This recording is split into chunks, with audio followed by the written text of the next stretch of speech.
এক মহিলা আল্লাহর নবী সাল্লাল্লাহু আলাইহি ওয়াসাল্লামের কাছে এসে নবীজিকে বললেন, ইয়া রাসূলুল্লাহ সাল্লাল্লাহু আলাইহি ওয়াসাল্লাম, আমার স্বামী কথায় কথায় আমাকে গালাগালি করে, এমনকি আমার সাথে আমার স্বামী মারধর করে। ভালো করে শুনুন আল্লাহর নবী সাল্লাল্লাহু আলাইহি ওয়াসাল্লাম তখন কি বলেছেন। নবী আকরাম সাল্লাল্লাহু আলাইহি ওয়াসাল্লাম রেগে গেলেন।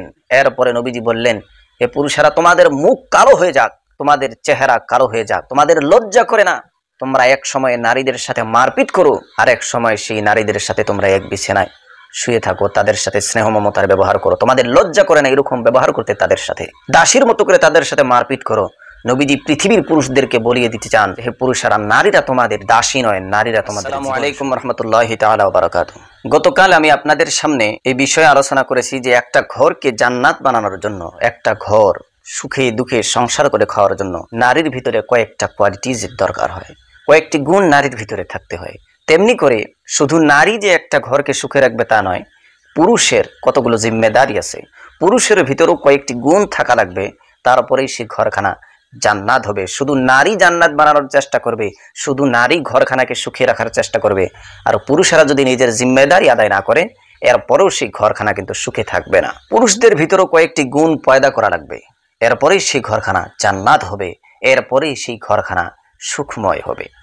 সর্বপ্রথম পুরুষের ভিতরে যে গুণটি থাকতে হয় সেটি হচ্ছে বরদাস্ত শক্তি, বরদাস্ত করা ক্ষমতা, ধৈর্য ধরার ক্ষমতা।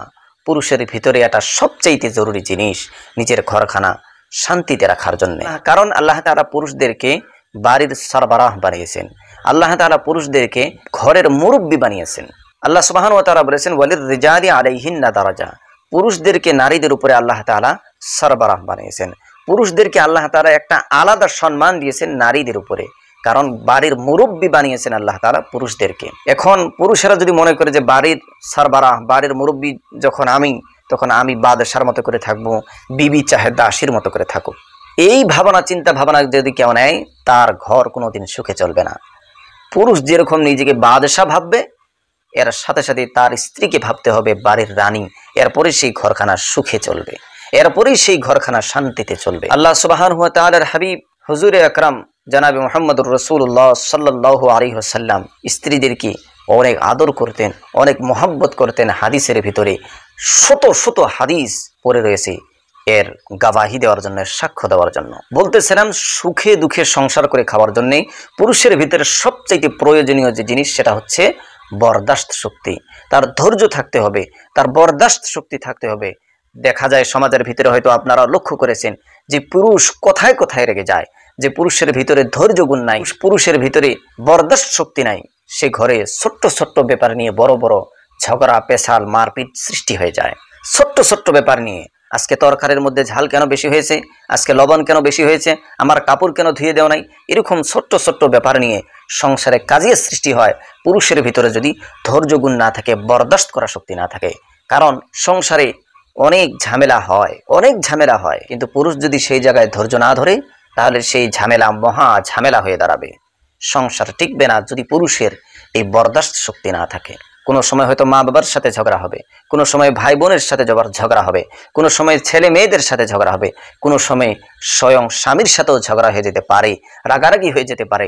সেই সময় যদি পুরুষ ধৈর্য না ধরে, সেই সময় যদি পুরুষ বরদাস্ত না করে, তাহলে তালাক পর্যন্ত নৌবাদ এসে যাবে, সংসার টিকবে না, সংসার ভেঙে চুরমার হয়ে যাবে।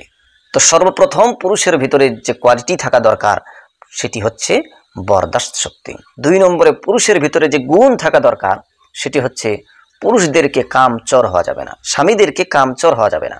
কতগুলো স্বামী আমরা দেখি যে কামচোর, বাড়িতে ঘরে হাজারো কাম পড়ে আছে, কিন্তু সে আড্ডা মেরে বেড়ায়, দোকানে বাজারে ঘাটে এমনি ঘুরে বেড়ায়, সে ঘরের কাম কাজগুলো করে না।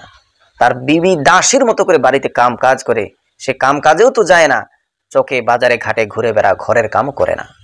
এগুলি হচ্ছে কামচোর। এই কামচোর স্বামী যে সংসারে থাকে, সেই সংসার কোনোদিন সুখময় হয় না। কামচোর হওয়া যাবে না।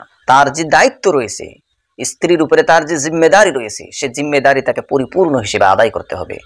স্ত্রীর পরনে যদি কাপড় নাই, তাকে কাপড় কিনে দিতে হবে। স্ত্রীর যদি মাথায় দেওয়ার মতো তেল নাই, তার সেটা লক্ষ্য করতে হবে, তাকে সেটা এনে দিতে হবে।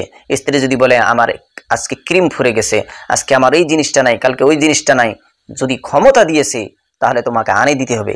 আর যদি ক্ষমতা নাই সেই সময় স্ত্রীকে বুঝিয়ে বলতে হবে যে প্রাণীর স্ত্রী, আজকে আমার ক্ষমতা নাই, আজকে আনতে পারবো না, কালকে এনে দেবো বা পরশুদিন এনে দেবো। কিন্তু শক্তি থাকা সত্ত্বেও আলসেমি করে, নিজের জিম্মেদারি মনে না করে এরকম উল্টো পাল্টা হিসেবে কাটিয়ে দেওয়াটা সংসারের মধ্যে আগুন লাগিয়ে দেওয়ার কাজ করে। যে পুরুষের জিম্মেদারি নাই, কামচোর যে পুরুষ হয়, সে সংসার কোনোদিন সুখময় হয় না। লক্ষ্য করে দেখেন আল্লাহর হাবিব সাল্লাল্লাহু আলাইহি ওয়াসাল্লাম, যার উপরে কোরআনে কারীম নামক কিতাব নাজিল করা হয়েছে, যাকে আল্লাহ সুবহানাহু ওয়া তাআলা নিজের হাবিব বলেছেন, সে হাবিবে মুকাররম জনাবে মুহাম্মদুর রাসূলুল্লাহ সাল্লাল্লাহু আলাইহি ওয়াসাল্লাম যখন নবুয়তের দাওয়াত, কোরআনের প্রসার করে বেঈমানেরা, কাফিরেরা নানান ধরনের আঘাত আল্লাহর নবী সাল্লাল্লাহু আলাইহি ওয়াসাল্লামকে দিয়েছেন, এরপরও নবীজি যখন ঘরে প্রবেশ করেছেন, নবীজি মুস্কি হাসি দিয়ে স্ত্রীদের সাথে কথাবার্তা বলেছেন। পেটে যদিও খিদা আছে, ঘরে যদি খাবার জোগাড় হয় নাই, আল্লাহর হাবিব সরওয়ারে কায়নাত রাহমাতুল্লিল আলামিন নিজে স্ত্রীদেরকে সহায় করেছেন, এরপরও স্ত্রীদেরকে গালাগালি করেন নাই, স্ত্রীদেরকে মারপিট করেন নাই। হযরতে মূসা আলাইহিস সালাতু ওয়াস সালাম আল্লাহর একজন নবী, যার উপরে আল্লাহ তাআলা কিতাব নাজিল করেছেন। সে মূসা আলাইহিস সালাম, যাকে আল্লাহ তাআলা কালিমুল্লাহ সম্মান দিয়েছেন, যে মূসা আলাইহিস সালাম আল্লাহর সাথে কথা বলতেন, সে মূসা আলাইহিস সালাতু ওয়াস সালাম নিজের বিবির এত যত্ন নিতেন, এত আদর করতেন। সফর করার সময় মূসা আলাইহিস সালাতু ওয়াস সালামের স্ত্রীর বিষ বেদনা শুরু হয়ে গেল। মূসা আলাইহিস সালাতু ওয়াস সালাম তখন স্ত্রীকে বললেন, তুমি এখানে একটু দাঁড়াও, আমি তোমার জন্য একটু আগুনের ব্যবস্থা করি, যাতে তোমার বেমারের মধ্যে একটু আরাম অনুভব করতে পারো। আল্লাহর হাবিব হওয়া সত্ত্বেও, আল্লাহর নবী হওয়া সত্ত্বেও স্ত্রীদেরকে এত সুন্দর যত্ন নিয়েছিলেন। পৃথিবীর মানুষদেরকে সবক দিয়েছেন যে স্ত্রীরা তোমাদের দাসী নয়। ওয়াশিরুহুন্না বিল মারুফ, স্ত্রীদের সাথে তোমরা সৎ ব্যবহার করো, তাদের সাথে তোমরা জীবন কাটাবে, কিন্তু তাদেরকে দাসী বানিয়ে নয়, জীবন সঙ্গী বানিয়ে তোমরা তাদের সাথে জীবন কাটাবে। পুরুষেরা যদি চায় যে স্ত্রী আমার খেদমত করুক, আমাকে সম্মান করুক, তাহলে পুরুষকেও এই চিন্তা করতে হবে যে আমি যাতে স্ত্রীর যত্ন নেই, আমি স্ত্রীকে আদর করি, এরপরেই স্ত্রী তোমার সম্মান করবে, তোমার খেদমত করবে। শুধু স্ত্রীর যত্ন তুমি চাও, শুধু স্ত্রীর সম্মান তুমি চাও, আর স্ত্রীকে আদর করবে না, স্ত্রীর যত্ন তুমি নেবে না, তাহলে তো সংসার চলবে না। তুমি যেরকম তার কাছে সদ্ব্যবহারের আশা করো, সেও তোমার কাছ থেকে সদ্ব্যবহারের আশা করে। এক মহিলা আল্লাহর নবী সাল্লাল্লাহু আলাইহি ওয়াসাল্লামের কাছে এসে নবীজিকে বললেন, ইয়া রাসূলুল্লাহ সাল্লাল্লাহু আলাইহি ওয়াসাল্লাম, আমার স্বামী কথায় কথায় আমাকে গালাগালি করে, এমনকি আমার সাথে আমার স্বামী মারধর করে। ভালো করে শুনুন আল্লাহর নবী সাল্লাল্লাহু আলাইহি ওয়াসাল্লাম তখন কি বলেছেন। নবী আকরাম সাল্লাল্লাহু আলাইহি ওয়াসাল্লাম রেগে গেলেন। এরপরে নবীজি বললেন, হে পুরুষেরা, তোমাদের মুখ কালো হয়ে যাক, তোমাদের চেহারা কালো হয়ে যাক, তোমাদের লজ্জা করে না?